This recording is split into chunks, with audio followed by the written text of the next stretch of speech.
আসসালামু আলাইকুম সুপ্রিয় শিক্ষার্থী বন্ধুগণ, আজকে জাবেদার এমন কিছু জিনিস শিখাবো যে জিনিসগুলো প্রত্যেকটা টিচার এড়িয়ে যায়, অর্থাৎ তোমাদেরকে শিখাইতে চায় না এই জিনিসগুলো ধরে ধরে।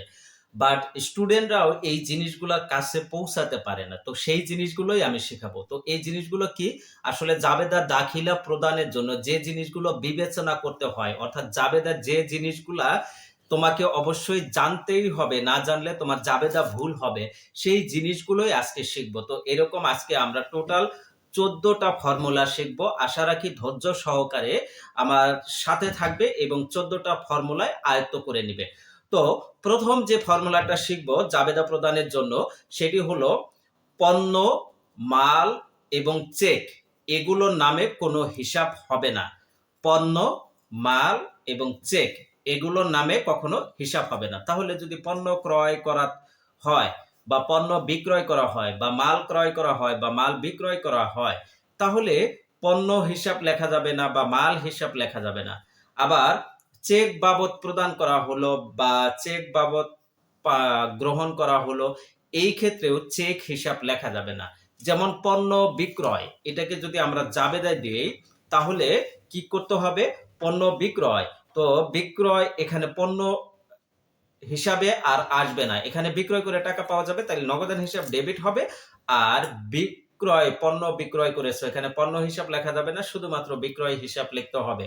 তো বিক্রয় হিসাব ক্রেডিট হবে। অর্থাৎ পণ্য এবং মালের জায়গায় যদি পণ্য ক্রয় করা হয় তাহলে ক্রয় হিসাব লিখতে হবে, যদি পণ্য বিক্রয় করা হয় তাহলে বিক্রয় হিসাব লিখতে হবে। আবার যদি কখনো চেক উল্লেখ থাকে তাহলে চেকের পরিবর্তে ব্যাংক হিসাব লিখতে হয়। যদি চেক পাও তাহলে ব্যাংকে টাকা বাড়বে, আর যদি চেক প্রদান করো তাহলে ব্যাংকে টাকা কমে যাবে। যেমন পণ্য ক্রয় বাবদ চেক প্রদান, এই ক্ষেত্রে পণ্য ক্রয় করে তুমি চেক প্রদান করেছো, অর্থাৎ পণ্য ক্রয় করে নিয়ে আসছো, তাইলে এই যে ক্রয়ের আগে পণ্য লেখা আছে তাহলে ক্রয় হিসাব হবে, এখানে পণ্য হবে না, ক্রয় হিসাব ডেবিট হবে। এবং চেক প্রদান করেছো তার মানে ব্যাংক থেকে টাকা চলে গেছে, এখানে ব্যাংক হিসাব ক্রেডিট হবে।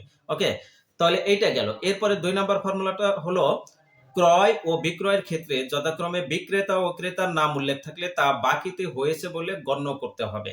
ঠিক আছে, ক্রয় এবং বিক্রয়ের ক্ষেত্রে যদি বিক্রেতা বা এবং ক্রেতার নাম উল্লেখ থাকে, বিক্রেতা বা ক্রেতার নাম এরা ব্যক্তি বা প্রতিষ্ঠান হতে পারে, তো এদের নাম যদি উল্লেখ থাকে তাহলে বাকিতে হয়েছে বলে ধরে নিতে হবে। তবে কথা থাকে, যদি এই পাশাপাশি নগদ, চেক বা ব্যাংক এই সমস্ত কথা উল্লেখ থাকে তাহলে সেই ক্ষেত্রে বাকিতে গণ্য হয়েছে বলে ধরে নেওয়া যাবে না। যেমন হাসানের নিকট হতে ক্রয়, তাহলে এখানে নগদ, চেক এগুলো কোনো কিছু বলা নাই বা কোনো কিছুই উল্লেখ নাই, তাহলে এখানে হাসান একটা ব্যক্তির নাম উল্লেখ আছে, তার মানে এখানে এইটি বাকিতে হয়েছে। তাহলে এই যে ক্রয় করেছো তাহলে ক্রয় হিসাব ডেবিট হবে।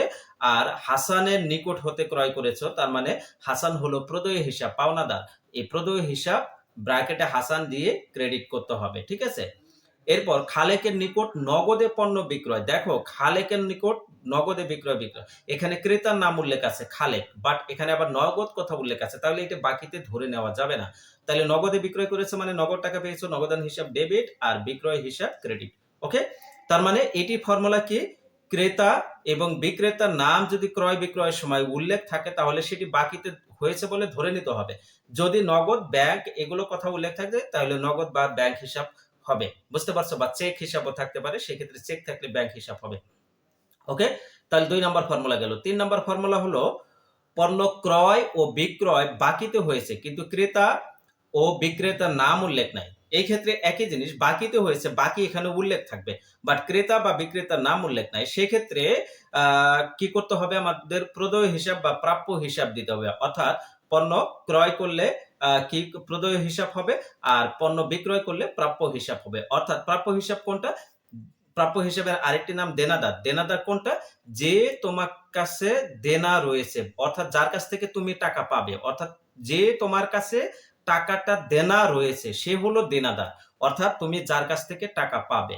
ঠিক আছে, তাহলে যার কাছ থেকে টাকা পাবে সে হলো প্রাপ্য হিসাব বা দেনাদার। আর প্রদেয় হিসাব হলো যাকে টাকা প্রদান করতে হবে, যাকে টাকা প্রদান করতে হবে, অর্থাৎ যে তোমার কাছ থেকে টাকা পাবে সে হলো প্রদেয় হিসাব। ঠিক আছে, তাহলে প্রদেয় হিসাবের আরেকটি নাম পাওনাদার। ঠিক আছে, তাহলে প্রদেয় হিসাব মানে টাকা প্রদান করতে হবে, আর প্রাপ্য হিসাব মানে টাকা পাওয়া যাবে। ওকে, তাইলে এখানে বলা আছে বাকিতে পণ্য ক্রয়, ব্যক্তি বা প্রতিষ্ঠানের নাম উল্লেখ নাই। সেক্ষেত্রে আমি কি করব?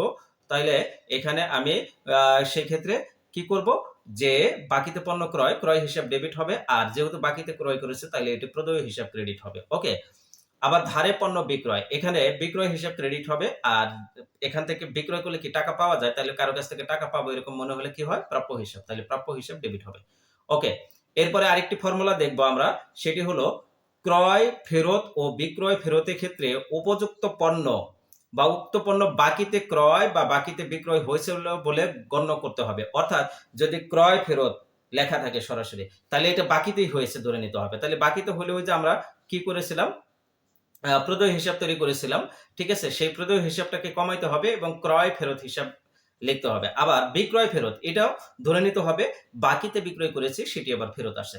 অর্থাৎ ক্রয় ফেরত বা বিক্রয় ফেরত যেটাই থাকুক না কেন এই পণ্যগুলো ক্রয় বা বিক্রয় হয়েছিল বাকিতে এটি ধরে নিতে হবে। যেমন আন্তঃফেরত লেখা আছে। তাহলে আন্তঃফেরত মানেই বিক্রয় ফেরত। তাহলে আন্তঃফেরত হিসাব ডেবিট এবং প্রাপ্য হিসাব ক্রেডিট করতে হবে এখানে। ঠিক আছে? এখানে কি করতে হবে? প্রাপ্য হিসাব ক্রেডিট করতে হবে। এরপরে ক্রয়কৃত পণ্য ফেরত দেওয়া হলো। তাইলে ক্রয়কৃত পণ্য ফেরত দেওয়া হলো মানে কি? ক্রয় ফেরত হিসাব। ঠিক আছে? তাইলে প্রদেয় হিসাব ডেবিট করতে হবে, ক্রয় ফেরত হিসাব ক্রেডিট করতে হবে। ওকে? এরপরে আরেকটি ফর্মুলা শিখব সেটি হলো সম্পদ ক্রয় বা বিক্রয়ের ক্ষেত্রে নতুন, পুরাতন, ক্রয়, বিক্রয় প্রভৃতি শব্দ ব্যবহার করা যাবে না। যেমন আসবাবপত্র ক্রয় করা হলো, আসবাবপত্র ক্রয় করা হলো। তাইলে এই ক্ষেত্রে আসবাবপত্র একটি সম্পদ, তাইলে এই সম্পদের নামে হিসাব করতে হবে আসবাবপত্র হিসাব। এখানে ক্রয় হিসাব লেখা যাবে না। ক্রয় হিসাব কখন লিখবো? যখন তার আগে পণ্য বা মাল লেখা থাকবে সেই ক্ষেত্রে। ঠিক আছে? পুরাতন যন্ত্রপাতি বিক্রয়, এখানে পুরাতন এবং বিক্রয় ২ টা কথা আছে। বিক্রয়ও বাদ যাবে, পুরাতনও বাদ যাবে। শুধুমাত্র যন্ত্রপাতি হিসাব লিখতে হবে। অর্থাৎ সম্পদ ক্রয় বা বিক্রয়ের ক্ষেত্রে নতুন, পুরাতন, ক্রয়, বিক্রয় এগুলো শব্দ ব্যবহার করা যাবে না। ঠিক আছে? নতুন অফিস সরঞ্জাম হিসাব আ এগুলো কি? এখানে নতুন কথাটা উল্লেখ করা যাবে না। শুধু অফিস সরঞ্জাম হিসাব উল্লেখ করা যাবে। ওকে? যেমন এখানে বলা আছে নতুন আসবাবপত্র ক্রয়। তাইলে নতুন, এখানে নতুন কোন শব্দ আ ইউজ হবে না। আসবাবপত্র ক্রয়, এখানে ক্রয় শব্দটাও ইউজ হবে না। যেহেতু এটি সম্পদ, সম্পদ বৃদ্ধি পেয়েছে তাইলে আসবাবপত্র হিসাব ডেবিট। আর এই টাকাটা নগদে পরিশোধ করেছি। নগদে একটা সম্পদ, সম্পদ হ্রাস পেলে ক্রেডিট হয়, নগদান হিসাব ক্রেডিট। ওকে? এখানে আবার পুরাতন যন্ত্রপাতি বিক্রয় একটা উদাহরণ দিয়েছে। তাইলে পুরাতন কথাটাও উল্লেখ হবে না, বিক্রয় কথাটাও উল্লেখ হবে না, শুধুমাত্র যন্ত্রপাতি হবে। তাইলে যন্ত্রপাতি বিক্রয় করলে যন্ত্রপাতি কমে যায়, সম্পদ কমে গেলে কি হয়? ক্রেডিট হয়। তাহলে নগদান হিসাব ডেবিট, যন্ত্রপাতি হিসাব ক্রেডিট। ওকে? আরেকটি ফর্মুলা শিখব। সাধারণত আয় ব্যয়ের ক্ষেত্রে কোন ব্যক্তি বা প্রতিষ্ঠানের নামে কখনো হিসাব খোলা হয় না। যদিও ওই আয় অনাদায়ী বা ব্যয় অপরিশোধিত থাকে। যদি ওই আয়টা অনাদায়ী হয় এবং ব্যয়টা যদি অপরিশোধিত থাকে মানে বকেয়া থাকে, তাহলেও আমরা কোন ব্যক্তি বা প্রতিষ্ঠানের নামে কখনোই হিসাব করব না। যেমন কর্মচারী জামিলকে বেতন প্রদান করা হলো। তাইলে এখানে জামিলের নাম আমার আসবে না। এখানে জামিলের নাম দরকার নাই। বেতন একটা খরচ, তাইলে এই বেতনটাই লিখবো। তাইলে বেতন হিসাব ডেবিট, নগদান হিসাব ক্রেডিট লিখবো। ওকে? আবার মনি স্টেশনারি হতে বাকিতে মনিহারি দ্রব্যাদি ক্রয়। ওকে? তাইলে মনিহারি দ্রব্যাদি, এটা মনিহারি দ্রব্যাদি ক্রয় করেছে তার মানে মনিহারি হিসাব লিখতে হবে। এখানে মনি স্টেশনারি আমার কোনো কাজ নেই। ঠিক আছে? এবং বাকিতে তৈরি করেছো এইখানেও মনি স্টেশনারির নাম লেখা যাবে না। তাইলে মনিহারি হিসাব ডেবিট লিখতে হবে এবং বকেয়া মনিহারি হিসাব আ বা মনিহারি ক্রয় বাবদ দায় হিসাব, ঠিক আছে? বা বকেয়া মনিহারি হিসাব লিখে ক্রেডিট করতে হবে। ঠিক আছে? এখানে মনি স্টেশনারি কোন নাম দেওয়া যাবে না। ওকে? এরপরে আরেকটি ফর্মুলা শিখব সেটি হলো ব্যক্তিগত বা ব্যবসায়ের প্রয়োজনে পণ্য ব্যবহার, বিজ্ঞাপনের জন্য পণ্য বিতরণ, পণ্য চুরি বা পণ্য নষ্ট প্রভৃতির ফলে পণ্যের পরিমাণ হ্রাস পায়। তাই সকল ক্ষেত্রে ক্রয় হিসাব ক্রেডিট করতে হবে। এটা কিন্তু মোস্ট ইম্পোর্টেন্ট একটা জিনিস। ফর্মুলা, এই ফর্মুলা থেকে তোমাদের এমসিকিউ আসে যে আ বিনামূল্যে ভোক্তাদের মধ্যে পণ্য বিতরণ করা হলো, কোন হিসাব ক্রেডিট হবে? ঠিক আছে? বা এই হিসাবটি জাবেদা কি হবে? তাহলে দেখো পণ্য ফেরত ব্যতীত অন্য কোনো উপায়ে যদি পণ্য হ্রাস পায়, ঠিক আছে? অন্য কোনো পণ্য ফেরত এবং বিক্রয় ব্যতীত অন্য কোনো উপায়ে যদি পণ্য হ্রাস পায়, তাহলে সেই পণ্যের জন্য ক্রয় হিসাব ক্রেডিট লিখতে হয়। যেমন বিজ্ঞাপনের জন্য পণ্য বিতরণ। তাইলে এখানে পণ্য হ্রাস পাইছে। পণ্য চুরি হয়ে গেছে, এখানেও পণ্য হ্রাস পাইছে। পণ্য নষ্ট হয়ে গেছে, এখানেও পণ্য হ্রাস পাইছে। পণ্য আগুনে পুড়ে গেছে, এখানেও পণ্য হ্রাস পাইছে। তাহলে পণ্য যখন হ্রাস পাবে তখন ক্রয় হিসাব ক্রেডিট করতে হবে। আর যে পারপাস হ্রাস পাবে সেটি সেই পারপাসে ডেবিট করতে হবে। যেমন ব্যক্তিগত প্রয়োজনে পণ্য উত্তোলন করেছে মালিক ব্যক্তিগত প্রয়োজনে। তো মালিক ব্যক্তিগত প্রয়োজনে যা ব্যবসা থেকে সুবিধা দেয় সেটি হলো কে? উত্তোলন। তাহলে উত্তোলন হিসাব ডেবিট। এখানে পণ্য কমে গেছে, পণ্য হ্রাস পাইছে, তাহলে ক্রয় হিসাব ক্রেডিট হবে। দোকান হতে পণ্য চুরি হলো, তাহলে এখানেও পণ্য হ্রাস পাইছে, তাহলে ক্রয় হিসাব ক্রেডিট হবে। কেন? কি কি বা পারপাস ক্রেডিট হলো? চুরি হয়েছে, তাহলে চুরি হলে ক্ষতি হয়। এই চুরি হওয়া, নষ্ট হওয়া, আগুনে পুড়ে যাওয়া এগুলোকে বিবিধ ক্ষতি হিসাব লিখবো। ঠিক আছে, এগুলোকে কি লিখবো? বিবিধ ক্ষতি হিসাব লিখবো। তাইলে দোকান হতে পণ্য চুরি হলে এটি ক্ষতি হিসাব ডেবিট লিখবো, আর ক্রয় হিসাব ক্রেডিট করবো কারণ পণ্য হ্রাস পেয়েছে। ওকে, এরপরে আরেকটি ফর্মুলা দেখবো, সেটি হলো প্রতিষ্ঠান হতে উত্তোলন হলে মালিকের ব্যক্তিগত উত্তোলন বোঝাবে। প্রতিষ্ঠান হতে যদি উত্তোলন করো, অর্থাৎ তুমি যে প্রতিষ্ঠান, তুমি মনে করো সাইমা ট্রেডার্স, তাহলে এই সাইমা ট্রেডার্স হলো তুমি, আর সাইমা ট্রেডার্সের সাইমা হলো মালিক। এখন সাইমা যদি প্রতিষ্ঠান থেকে কিছু উত্তোলন করে সেটাকে উত্তোলনী বলবে, ব্যক্তিগত উত্তোলন বলবে। আর ব্যক্তিগত উত্তোলন হলে উত্তোলন হিসাব ডেবিট করতে হবে, যা উত্তোলন করবে তাই ক্রেডিট হবে। যদি নগদ টাকা উত্তোলন করে তাহলে নগদান হিসাব ক্রেডিট হবে, যদি ব্যাংক হতে টাকা উত্তোলন করে তাহলে ব্যাংক হিসাব ক্রেডিট হবে। ঠিক আছে, তাহলে এখানে মালিকের নাম মালিকের জন্য উল্লেখ থাকলে তা উত্তোলন হিসাবে লিপিবদ্ধ করতে হবে। হ্যাঁ, যেমন ব্যবসায় হতে উত্তোলন, তাহলে মালিক উত্তোলন করেছে এটা। ঠিক আছে, প্রতিষ্ঠান থেকে সরাসরি উত্তোলন করছে, তাহলে উত্তোলন হিসাব ডেবিট, নগদান হিসাব ক্রেডিট। তবে হ্যাঁ, ব্যাংক থেকে যদি উত্তোলন করে, ব্যাংক হতে উত্তোলন, এইখানে এটি কিন্তু মালিকের উত্তোলন হবে না যদি ব্যাংক হতে উত্তোলন করে। হ্যাঁ, তাহলে সরাসরি লেখা আছে ব্যাংক হতে উত্তোলন, তাহলে এটা প্রতিষ্ঠানের প্রয়োজনে হয়েছে। যদি বলে যে মালিকের ব্যক্তিগত প্রয়োজনে ব্যাংক থেকে উত্তোলন, সেই ক্ষেত্রে উত্তোলন হিসাব হবে, অর্থাৎ মালিকের ব্যক্তিগত উত্তোলন হবে। ঠিক আছে, ব্যাংক থেকে ব্যবসায় প্রয়োজনে উত্তোলন করতে হয়, আবার জমা করতে হয়। এখানে উত্তোলন বা জমা বলতে সাধারণত ব্যবসায় প্রয়োজন বোঝায়, কিন্তু মালিক যদি ব্যক্তিগত প্রয়োজনে উত্তোলন করে তাহলে মালিক ব্যক্তিগত প্রয়োজনে উত্তোলন করেছে এটা উল্লেখ থাকবে। তাহলে দেখো, ব্যাংক হতে উত্তোলন, এখানে কিন্তু মালিকের কথা উল্লেখ নাই, তার মানে এটি ব্যবসায় প্রয়োজনে উত্তোলন করা হয়েছে। তার মানে ব্যবসা প্রয়োজনে উত্তোলন করলে এখানে উত্তোলন হিসাব লেখা যাবে না, এখানে নগদান হিসাব ডেবিট লিখতে হবে, ব্যাংক হিসাব ক্রেডিট লিখতে হবে। ওকে, এরপরে আরেকটি ফর্মুলা দেখবো, পণ্য, নগদ অর্থ, কোন সম্পদ চুরি বা বিনষ্ট হলে বিবিধ ক্ষতি হিসাবে লিপিবদ্ধ করতে হয়। এটা কিছুক্ষণ আগে বলছে। ক্যাশ বাক্স হতে চুরি হয়ে গেছে, কি চুরি হয়েছে? নগদ টাকা চুরি হয়েছে, তাহলে নগদান হিসাব ক্রেডিট হবে, তাহলে বিবিধ ক্ষতি হিসাব ডেবিট হবে। ঠিক আছে, অগ্নি দুর্ঘটনায় পণ্য বিনষ্ট হয়েছে, তাইলে এখানে পণ্য হ্রাস পাইছে, পণ্য হ্রাস পাইলে হয় ক্রয় হিসাব, আর যেহেতু এটা ক্ষতি হয়ে গেছে তাহলে বিবিধ ক্ষতি হিসাব লিখবো। এরপরে ব্যাংক সুদ মঞ্জুর বা ধার্য এবং ব্যাংক চার্জ সর্বদা ব্যাংকের হিসাবের সাথে সরাসরি জড়িত হয়। অর্থাৎ ব্যাংক যদি সুদ মঞ্জুর করে সেটি তোমার ব্যাংকের অ্যাকাউন্টে জমা করে দিবে। ঠিক আছে, ব্যাংক যদি চার্জ কাটে সেটি তোমার ব্যাংকের অ্যাকাউন্ট থেকে চার্জ কেটে নেবে, অর্থাৎ ব্যাংক হিসাবে জড়িত হবে, এখানে কোনো নগদান হিসাব আসবে না। হ্যাঁ, ব্যাংক সুদ হলো তোমার আয় হলে ক্রেডিট হয়, এবং আয়ের কারণে ব্যালেন্স বেড়ে যায়, এই জন্য ব্যাংক হিসাব ডেবিট হয়। আর ব্যাংক চার্জ হলো তোমার ব্যয় হলে ডেবিট হবে, এবং ব্যয়ের কারণে ব্যাংক ব্যালেন্স কমে যায়, এই জন্য ব্যাংক হিসাব ক্রেডিট হবে। যেমন ব্যাংক সুদ মঞ্জুর করলো, এখানে সুদ পাইছো, তার মানে আয় হয়ে গেছে, তাহলে ব্যাংকের ব্যালেন্স বাড়ছে, তাহলে ব্যাংক হিসাব ডেবিট হবে, ব্যাংক সুদ হিসাব ক্রেডিট হবে।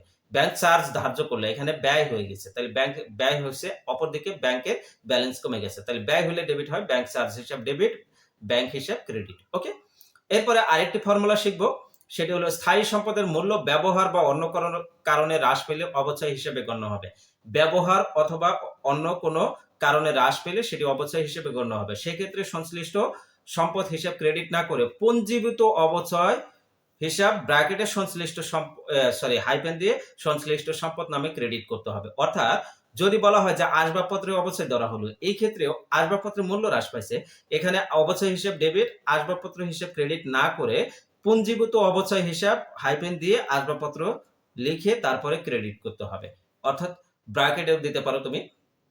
তার মানে এই জিনিসটা আগে যারা সনাতন পদ্ধতিতে করছে বা তোমাদের টিচাররা যখন এই জাবেদাগুলো করছে তখন আসবাবপত্রের উপর অবচয় ধরা হলে মানে কি অবচয় হিসেব ডেবিট, আসবাবপত্র হিসেব ক্রেডিট, এটা করা হয়েছে।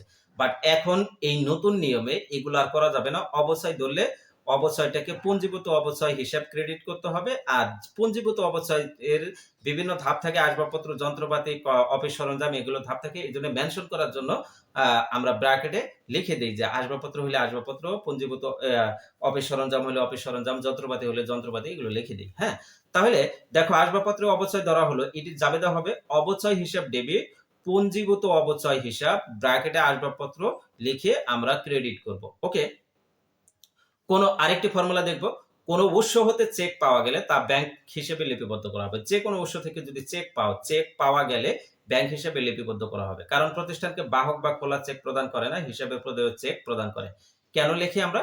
কারণ প্রতিষ্ঠান বা বাহককে প্রতিষ্ঠানকে বাহক মানে যে চেক দেয় সে কখনো খোলা চেক দেয় না। ঠিক আছে, বাহক চেক বা খোলা চেক দেয় না। বাহক চেক হলো যে ওই চেকটা যে নিয়ে যাবে ব্যাংকে জমা দিলে সে ক্যাশ করে নিয়ে যেতে পারবে। ঠিক আছে, বা খোলা চেক বলতে এটাও একদম মানে অ্যামাউন্ট বিহীন চেক, মানে সিগনেচার করা আছে, অ্যামাউন্ট নিজের মতো বসাই নিয়ে টাকা ওঠাই নিয়ে আসতে পারবো। ঠিক আছে, সেই রকম চেক দেয় না। এরা সবসময় অ্যাকাউন্ট পেয়ে চেক দেয়। অ্যাকাউন্ট পেয়ে চেক দিলে ওই চেকে যখন এখান থেকে ওই অ্যাকাউন্টে ফান্ড ট্রান্সফার করবে, তাহলে কোন অ্যাকাউন্টে গেছে বা কার হিসেবে গেছে এটি খুব সহজে বোঝা যায়। ঠিক আছে, এটি ফ্রড ফরজারি হ্রাস করার জন্য প্রতিষ্ঠানগুলো সবসময় অ্যাকাউন্ট পেয়ে চেক দিয়ে থাকে। এই জন্য যখন কোনো উৎস থেকে চেক পাবে তখন সেটা ব্যাংক হিসাবে জমা হবে এবং ব্যাংকে টাকা বাড়বে, ব্যাংক হিসাব ডেবিট করতে হবে। ঠিক আছে, যেমন পণ্য বিক্রয় বাবদ রাজীবের নিকট হতে চেক প্রাপ্তি, তাহলে রাজীবের নিকট থেকে চেক পাইছো, তাহলে ব্যাংক হিসাব ডেবিট, বিক্রয় হিসাব ক্রেডিট। অর্থাৎ চেক পাইলে ব্যাংক হিসাব ডেবিট লিখবা, আর চেক প্রদান করলে ব্যাংক হিসাব ক্রেডিট লিখবা।